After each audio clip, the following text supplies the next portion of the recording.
स्वागत है आपका। मैं हूं मोहम्मद आशिक। आप देख रहे हैं दैनिक सवेरा टीवी।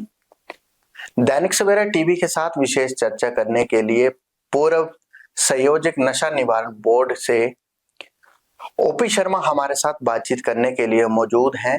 काफी समय से नशा निवारण बोर्ड के लिए कार्य कर रहे हैं और युवाओं को नशे से दूर रखने के लिए काफी प्रयास भी कर रहे हैं।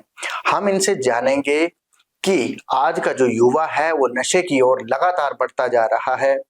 नशे की खेप जो है युवाओं से, हालांकि अब जो चंबा जिला की अगर बात करें तो चंबा जिला में महिलाएं भी नशे की खेप में जो है वो पाई जा रही हैं।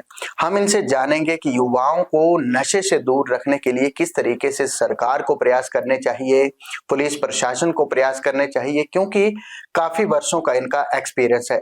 सबसे पहले तो सर, दैनिक सवेरा टीवी में आपका बहुत बहुत स्वागत। बहुत बहुत धन्यवाद। मैं आपका बहुत शुक्रगुजार हूं कि आपने मुझे ये मौका दिया है दैनिक सवेरा के साथ बात करने के लिए। सर, अगर चंबा जिला की बात करें तो चंबा जिला में ज्यादातर जो है वो चर्स की खेप, चर्स बरामद की जाती है।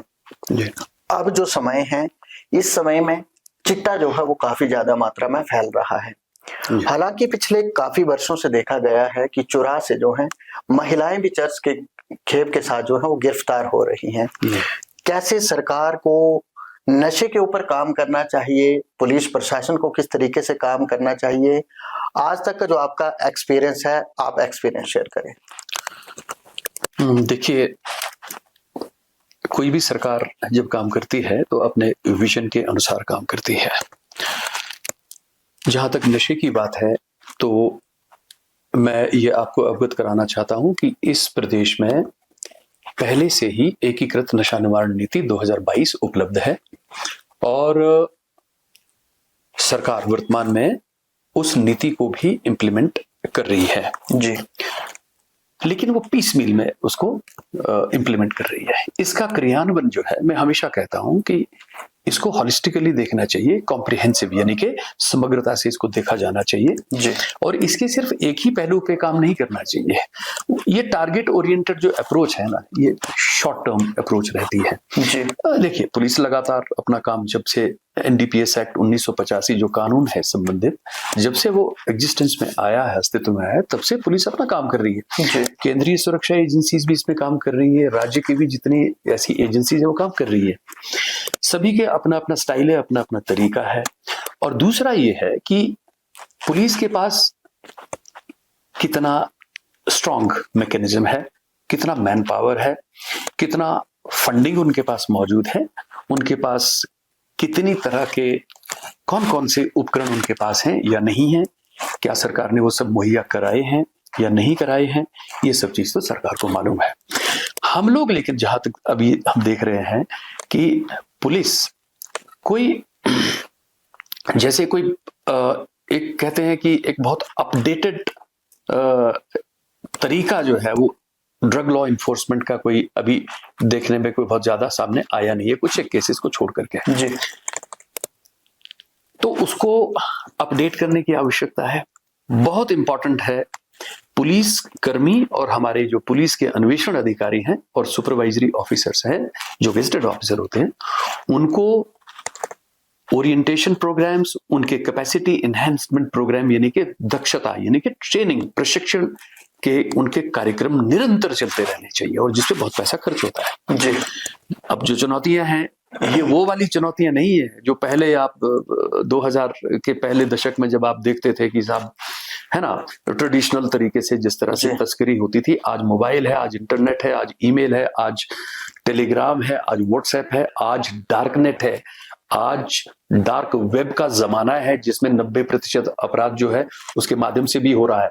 ऑनलाइन कुरियर सर्विसेज है, इनके माध्यम से भी बहुत सारा तस्करी आजकल हो रही है। घर घर के अंदर ये सब पहुंच रहा है। जैसा कि आपने कहा कि चिट्टा को पहुंचने के सिर्फ एक ही तरीका नहीं है, बहुत सारी चीजें आजकल ये हो रही है।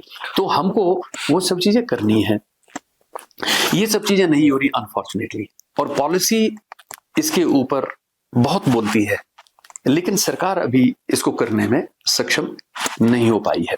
आपने बात करी चरस की या भांग की, ये समस्या बहुत पहले से है, ये कोई आज की समस्या नहीं है जी।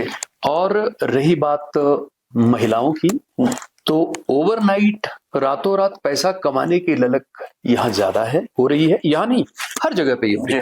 आज ही मुझे बल्कि साउथ इंडिया से एक हमारे ट्रेनी थे, एक ऑफिसर, दिल्ली में United nation office on drug and crime के द्वारा एक ट्रेनिंग हुई थी, तो वहां पे उनको ट्रेनिंग हुई थी। आज उनका मुझे कॉल आया, बल्कि मैं अपने खेत में था उस वक्त, तो वहां पे भी कैनबिस की, चरस की समस्या और जंगलों में वहां उगी है, तो उनके पास इंफॉर्मेशन थी, तो उन्होंने ये कहा था कि साहब कैसे इसको हैंडल किया जाए, तो उनको मैंने पूरा ऑपरेशनल एस्पेक्ट उनको बताए। हमारे यहाँ भी कुछ ऐसी जगहें हैं चुराह के अंदर भी, जहाँ पे भरमौर ब्लॉक के अंदर, सलोनी ब्लॉक के अंदर, चुराह ब्लॉक के अंदर, चंबा ब्लॉक के अंदर, जहाँ पे कुछ लोग गरीब हैं, ब्रेड एंड बटर के लिए वो लोग इसको अब उगाने लगे हैं जी। तो इसका मतलब ये हुआ कि एम्प्लॉयमेंट की समस्या हमारे पास है। हमारे जो रिसोर्सेज हैं, आपने देखा होगा कि जो हमारे पानी के रिसोर्सेज हैं, हमारे दूसरे रिसोर्सेज हैं, वनों के रिसोर्सेज, वो एक्सप्लॉइट किए जा रहे हैं, लेकिन उसका फायदा हमारे लोकल्स को नहीं हो पा रहा है। तो एम्प्लॉयमेंट जनरेशन का साधन तो हमारे यहाँ पे सिर्फ पंचायत ही है जी। तो वहां से जो कुछ बनता है वो हो गया, 100 डेज, 125 डेज, व्हाटएवर, वो सब हो गया, लेकिन उसके बाद क्या है आपके पास? कुछ नहीं है। तो सरकार को खास करके भांग के क्षेत्र में, भांग के, देखिए भांग के साथ दो चुनौतियां एसोसिएटेड है।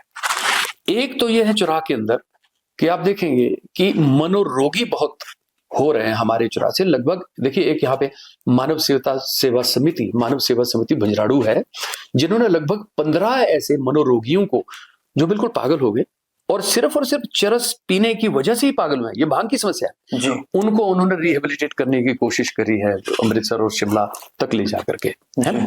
तो देखिए, एक तरफ से हमारे युवा कह लीजिए या हमारे लोग इससे मनोरोगी हो रहे हैं, दूसरा ये हो रहा है कि इसकी तस्करी में संलिप्तता उनकी दिख रही है और वो लोग जेलों में जा रहे हैं। तो अब आप देखिए, हमारी एक पीढ़ी में कुछ लोग जो बहुत अच्छा कर सकते हैं, यदि हम उनको इंगेज्ड रखें, उनको व्यस्त रखें, एग्रीकल्चर हॉर्टिकल्चर के नए नए आयाम यहाँ पे स्थापित हों, यहाँ पे वो अपॉर्चुनिटी अगर पैदा हो, यहाँ किसी चीज की कमी नहीं है वैसे, बिल्कुल, है ना, तो उनको हम बिजी रख सकते हैं, उनके आमदनी के साधन को, स्रोतों को भी हम लोग रिचार्ज कर सकते हैं, बढ़ा सकते हैं। अब वो नहीं है तो क्या करेंगे लोग? लोगों को ब्रेड एंड बटर के लिए खाने पीने की समस्या है भाई। आज के इस युग में जब महंगाई भी बहुत है, तो क्या करेंगे वो लोग? वो इस तरफ जा रहे हैं और ये हमारे समाज को बहुत बड़ी क्षति हो रही है। तो मैं समझता हूं कि सरकार को वैकल्पिक विकास की परियोजना पे काम करना चाहिए। जो नशा निवारण नीति है 2022 जो पिछली सरकार ने लाई है, अधिसूचित करी है, उसमें इसमें पूरा डिटेल्ड में इस नीति के अंदर इसकी पूरी व्यवस्था की गई है कि किस तरह से सरकार को इसमें काम करना है। और मैं आपके चैनल के माध्यम से ये भी जरूर कहूंगा कि भारत सरकार में नारकोटिक्स कंट्रोल ब्यूरो को भी मुझे लगता है कि आगे आना चाहिए, क्योंकि चुराह में अभी तक ये कोई इस लेवल पे तो चरस की तस्करी या उत्पादन नहीं गया जिस लेवल पे कुल्लू में चला गया है। तो इसमें क्योंकि कुछ विदेशी लोगों की भी और दूसरे राज्यों के लोगों की भी संलिप्तता है, वहां पे बात कुछ और है। यहां अभी तक उस लेवल पे नहीं गई है, उतनी गंभीर नजर नहीं आ रही है, लेकिन आने वाले समय में ये हो जाए, इससे हम लोग वो नहीं कर सकते हैं। हमें लगता है कि ये आगे बढ़ेगी अगर हम एम्प्लॉयमेंट नहीं देंगे लोगों को। तो काफी बड़ी चुनौती है, ये बहुत बड़ी चुनौती है। आप देखेंगे, मैं तो हर स्कूल में जाता हूँ, यहाँ पे भी जाता हूँ, पूरे चंबा जिला में मैं लगभग हर जगह गया हूँ, भटियात को छोड़ करके। स्कूलों के इर्द गिर्द भांग, चरस इतनी उपलब्धता जिसका हिसाब कोई नहीं है। एक समय था, मैं आपकी बात को रोकूंगा, एक समय में पुलिस प्रशासन की ओर से और प्रशासन की ओर से गांव-गांव भांग उखाड़ो अभियान चलाया जाता था। उसमें जो भांग उखाड़ी जाती थी स्कूल के दायरे में, आसपास के एरिया में। आज के समय में बड़ा कम चांसेस है ऐसा देखने को मिलता है कि मतलब स्कूल के साथ में वही भांग के पौधे उगे रहते हैं। क्या लगता है कि प्रशासन का कहीं ना कहीं सुस्त रवैया है या फिर सरकार जो है भांग उखाड़ो अभियान के ऊपर जोर नहीं दे रही है? क्या लगता है आपको? बिल्कुल जोर नहीं दे रही है और पिछले कई वर्षों से यह ऑपरेशंस बंद हो गए। मुझे याद है जब हम नारकोटिक्स कंट्रोल ब्यूरो में थे तो हमने इसमें बड़ी अग्रणी भूमिका निभाई है। मैं एक हिमाचली होने के नाते मेरा फोकस इसलिए रहता था कि अपने प्रदेश में कम से कम हम इस बात को रोकें, इस नशे को हम रोकें, इसकी पैदावार को भी रोक पाए, इससे संबंधित अपराध को, आपराधिक गतिविधियों को भी रोक पाए और इसका सेवन ना हो पाए, मनोरोगी ना हो पाए और लोग जेलों में न जाए, ये बड़ी संवेदना थी। तो ये ऑपरेशन मलाना, सबसे पहले ऑपरेशन किया हमने हिमाचल प्रदेश पुलिस के साथ संयुक्त तत्वाधान में, और चोहार घाटी में ओपियम यानी कि अफीम की अवैध जो खेती थी उसको हमने वहां पे पूरी तरह से इरेडिकेट किया, खत्म किया। बहुत सारे क्षेत्रों में हमने ये सब काम किए और चंबा में भी उस वक्त मुझे याद है कि हम उस ऑपरेशन को ज्वाइंटली हम कर रहे थे। मधुसूदन जी, श्रीमान मधुसूदन जी उस वक्त एसपी चंबा हुआ करते थे मेरे ख्याल में, या वो एडिशनल एसपी थे, तो उनकी देखरेख में ये काम हो रहा था उस जमाने में। तो लेकिन उसमें एक चीज उस वक्त बहुत मुस्तैदी से काम हुआ, मुझे याद है। लेकिन बाद में क्या हुआ कि हम क्या करने लगे कि जहां पे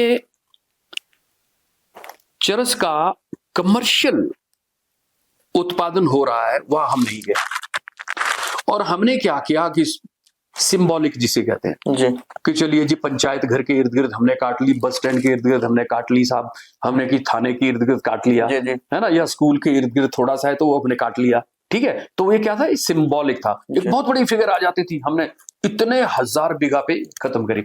हालांकि उसमें जो मनोरोग देने वाला जो तत्व है वो जो जंगली भांग जिसे हम कहते हैं, जो प्राकृतिक रूप से पैदा होती है, इसमें टेट्राहाइड्रोकैनाबिनॉल जो है, जो साइकोएक्टिव सब्सटेंस है, जिससे बच्चे मनोरोगी हो जाते हैं एक स्टेज पे आकर के, अगर अधिक सेवन करेंगे तो उसमें उसका कंपोनेंट बड़ा कम होता था।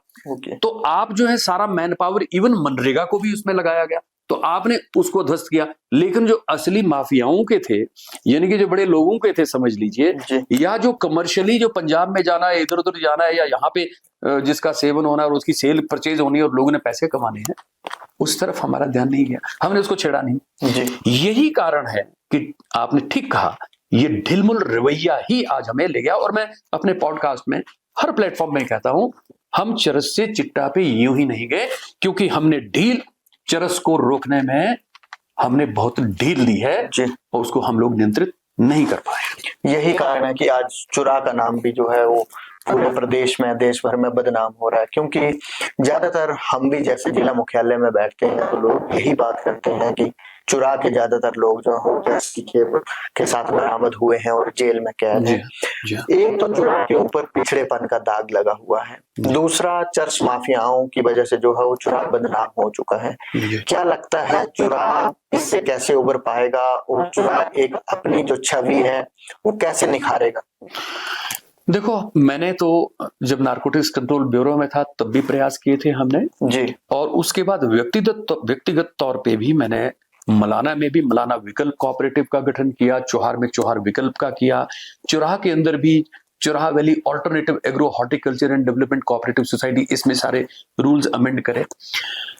प्रदेश सरकार से न जाने कितनी बार इन बातों को हमने उठाया है जी, लेकिन कागजी कार्रवाई होती है, चिट्ठियां लिख दी जाती हैं, लेकिन कभी भी कोई ठोस स्कीम या कोई ऐसा कोई एक्शन प्लान कभी भी राज्य सरकार ने नहीं किया इम्प्लीमेंट, इनफैक्ट बनाया ही नहीं। इनफैक्ट मैं कहूं तो सर्वेक्षण तक ही नहीं किया अभी तक, है ना। तो ये नाकामयाबी हमारी, मुझे लगता है कि हमारी खुफिया एजेंसियों की भी रही है, प्रदेश की, हमारे जिला प्रशासन की भी रही है।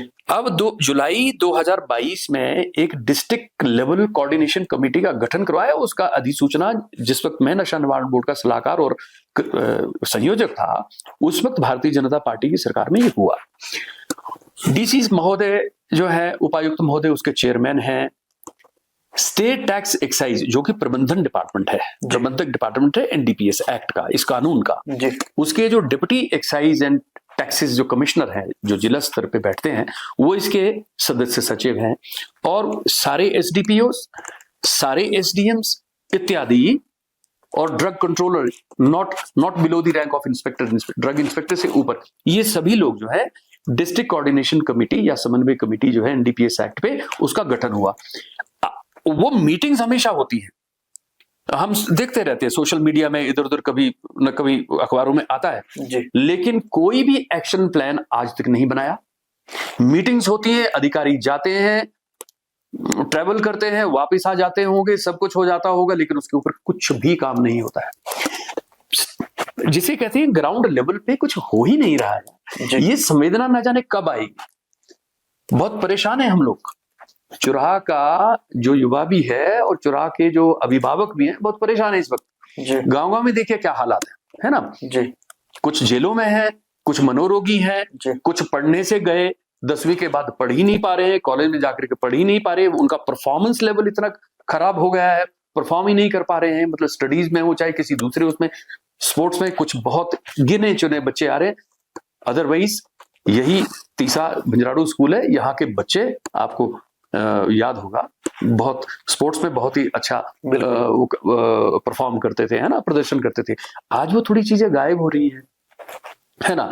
अभी बहुत सारी चीजें सरकार की तरफ से आ रही हैं, कुछ लोगों को लगाया जाएगा, कुछ कांस्टेबल हर पंचायत में किए जाएंगे, लेकिन अभी तक वो कुछ भी नजर नहीं आ रहा।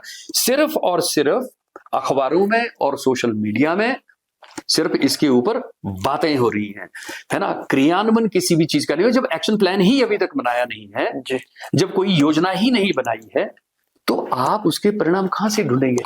और यही बहुत कष्टदायक है, बहुत पीड़ादायक है।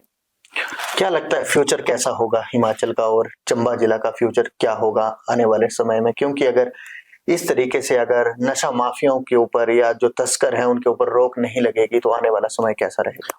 देखिए, मेरा ये कहना है, जो मेरा अनुभव कहता है कि चरस जो है ये एक धीमा जहर है, यह भी मनोरोग का शिकार बनाता है और परफॉर्मेंस लेवल को हमारे युवाओं को खत्म कर रहा है। और चिट्टा जो है यह बहुत ही तीव्र किस्म का जहर है, एक किस्म से, है ना। और इसमें मृत्यु दर दिन प्रतिदिन बढ़ रही है। जब तक नशा निवारण नीति को हम लोग समग्रता से और चारों तरफ से हम इसके ऊपर काम नहीं करेंगे, एक पुख्ता योजना जो बनानी चाहिए थी, बल्कि कार्य योजना जो है, एक्शन प्लान हमने दे रखा है, है ना, कुछ हमने उसमें क्रियान्वयन कर भी दिया है, वर्तमान सरकार को भी करना चाहिए। पैसे तो आपके खर्च होने हैं।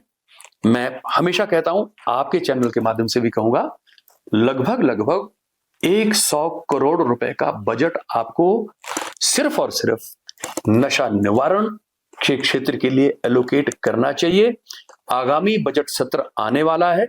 मेरा माननीय मुख्यमंत्री हिमाचल प्रदेश श्री सुखविंदर सिंह सुक्खू जी, जो वित्त मंत्री भी हैं, जो शायद एक्साइज एंड टैक्सेस भी देख रहे हैं, और जिनके पास होम डिपार्टमेंट भी है, और जो नशा निवारण बोर्ड के अध्यक्ष भी हैं, मैं उनसे निवेदन करता हूं, जनता की तरफ से, अपनी तरफ से, अभिभावकों की तरफ से, कि ऑप्टिमम सफिशिएंट फंडिंग जो है नशा निवारण नीति को के क्रियान्वयन के लिए अलॉट की जाए और विधानसभा में पारित की जाए। आपको तो मालूम ही है कि विधानसभा का जो सत्र हुआ था उसमें विपक्ष भी खुले तौर पे सामने आया था। यह अलग बात है कि जब कार्यक्रम होने लगे तो विपक्ष को साथ में नहीं लिया गया, माननीय राज्यपाल जी को साथ में नहीं लिया गया। मैं समझता हूं कि यह सामाजिक प्रॉब्लम भी है और हमारी आंतरिक सुरक्षा की समस्या है।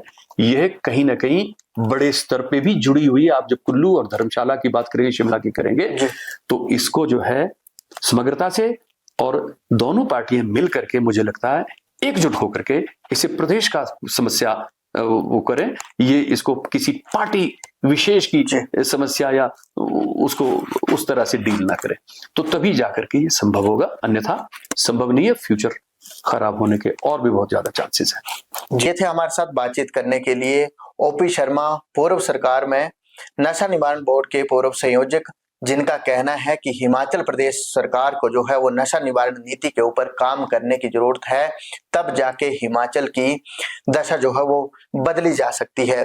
फिलहाल अगर समय की बात करें तो आज के समय में हालात जो है वो दिन प्रतिदिन गंभीर होते जा रहे हैं और युवा जो है वो नशे की ओर बढ़ता जा रहा है। इन्होंने हमारे साथ खास बातचीत की है। इनका दैनिक सवेरा टीवी में बहुत बहुत स्वागत, बहुत बहुत अभिनंदन। देखते रहिए दैनिक सवेरा टीवी के लिए। चंबा से मोहम्मद आशिक की रिपोर्ट।